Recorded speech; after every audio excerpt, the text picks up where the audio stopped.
Hi, Bongbong. Bongbong. Hi. Oh, nakita nyo?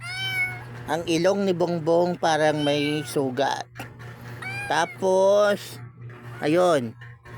Yung tainga niya parang kalbo na. So, gagamutin namin ang bibi Bongbong na yan gamit ang Madre de Cacao ointment.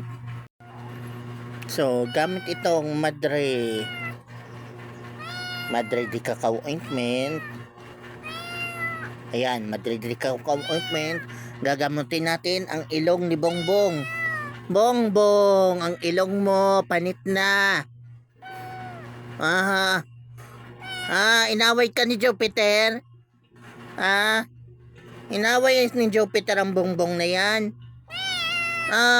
Oo.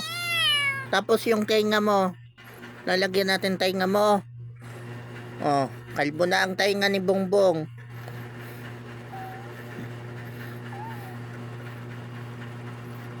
Alis wala ng ano, oh. Oh. Ginagamot na nga ni ang bibi. Oh, ayan.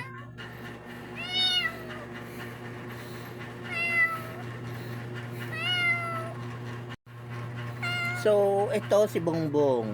Oh, di ba? Opo. Oh, kung maalala nyo si Jupiter, yung isa namin pusa na malaki na 7 months. Nagkasugat siya sa leeg. So, Jupiter, alika Jupiter. So, ito rin na Madre de Cacao ang ginamit at magaling na siya ngayon. Hay. Eh, ito si Bongbong, gagaling din to. Ano Bongbong? O, balikan na dun Bongbong. Apparently, pati pala ang pusa ay marunong din magtampo at magselos.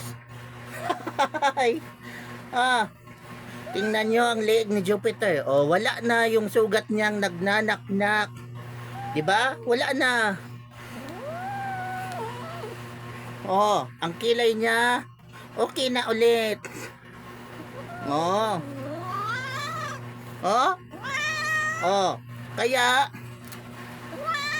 Kaya masasabi ko na ito effective kasi nga itong Jupiter na to kahit nagsisilo sa mga kuting ay magaling na. Aray ko. Galit na galit talaga siya. Jupiter. Magaling na, wala nang sugat ang Jupiter na yan. Wala na baga. Di ba? Baba ka na nga. So, yes. Pati pusa nagseselos. Anyway, so ngayon ko lang na experience na pati pala pusa nagtatampo rin. So akala niya kasi ni Jupiter sa kanya lang tong gamot. Ginamit ko sa mga kuting. So parang na-offend. But nevertheless, masasabi ko na effective itong Madre de Cacao. Diba?